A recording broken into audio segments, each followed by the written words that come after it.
लड़की घास में बेबस पड़ी थी, शरीर कांप रहा था। साफ था कि उसने अभी भयानक बात झेली है, लेकिन पास खड़ा आदमी बेपरवाही से अपनी पैंट पहन रहा था। सोचा भी नहीं था। इसी वक्त लड़की का मोबाइल अचानक बज उठा।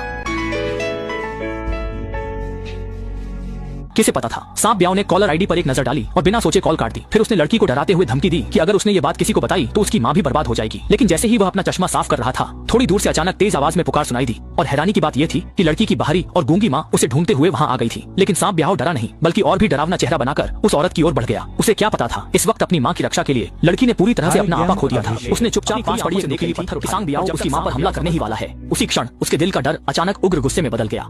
वह जल्दी से पास पड़ी एक पत्थर उठा लेती है और जब सांग ब्याव ध्यान नहीं दे रहा था तो अचानक उस पर टूट पड़ती है। उसके सारे अपमान और गुस्से की ताकत उसके हाथों में समा जाती है और वह बार-बार सांग ब्याव पर वार करती है। जब तक उसे यकीन नहीं हो जाता कि सांग ब्याव अब बिल्कुल भी हिल नहीं रहा, तब तक वह थकी हुई सी वार करती रहती है। इसके बाद वह कांपते हुए अपने शरीर को संभालती है और पुलिस स्टेशन जाकर रिपोर्ट दर्ज कराती है। लेकिन जांच अधिकारी उसकी बातों पर बिल्कुल भी विश्वास नहीं करते, क्योंकि घटनास्थल पर सिर्फ वह और पहले से मरा हुआ सांग ब्याव ही थे। कोई भी चश्मदीद गवाह नहीं था। सब कुछ सिर्फ उसकी एक तरफा बयानबाजी बनकर रह जाती है। यह सुनकर शाओ मई खुद को रोक नहीं पाती। उसकी आंखों से आंसू बह निकलते हैं और उसका दिल बेबसी और गहरे दुख से भर जाता है। पास खड़े वकील ने उसकी निराशा देख ली और सुझाव दिया कि मीडिया के जरिए इस मामले को सार्वजनिक किया जा सकता है। शायद इससे और भी महिलाओं का ध्यान और समर्थन मिल सके। लेकिन शाओ मई ने बिना सोचे समझे ही इस प्रस्ताव को ठुकरा दिया। वह सोच भी नहीं सकती थी कि अगर यह मामला उजागर हो गया तो क्या होगा। उसे समझ नहीं आ रहा था कि वह अपने आसपास के लोगों की नजरों का सामना कैसे करेगी, और उसे इस बात का भी डर था कि कहीं इससे उसकी मां को दोबारा चोट न पहुंचे। जल्दी ही मुकदमे की तारीख आ गई। अदालत में क्योंकि शाओ मई अपने बयान को साबित करने के लिए कोई ठोस सबूत पेश नहीं कर पाई, जज ने आखिरकार उसे जानबूझकर हत्या के अपराध में 5 साल की कैद की सजा सुना दी। शाओ मई पहले एक सीधी सादी और नेक दिल लड़की थी जो अपनी भारी और गूंगी मां के साथ सहारा लेकर रहती थी। भले ही घर की हालत तंग थी, लेकिन उनके पास वह खुशी थी जिसे कोई और शायद समझ भी न सके। घर खर्च में मदद के लिए शाओ मई पढ़ाई के साथ साथ एक पार्ट टाइम नौकरी भी करती थी, जबकि उसकी मां एक छोटे से वर्कशॉप में दिहाड़ी मजदूरी करती थी। अपनी मामूली तनख्वाह से वह शाओ मई की पढ़ाई का खर्च उठाती थी। माँ बेटी दोनों को लगता था कि उनकी जिंदगी यूं ही सादगी और सुकून के साथ चलती रहेगी। लेकिन उसी दिन शाओ मई हमेशा की तरह अपनी माँ को काम से लेने गई थी,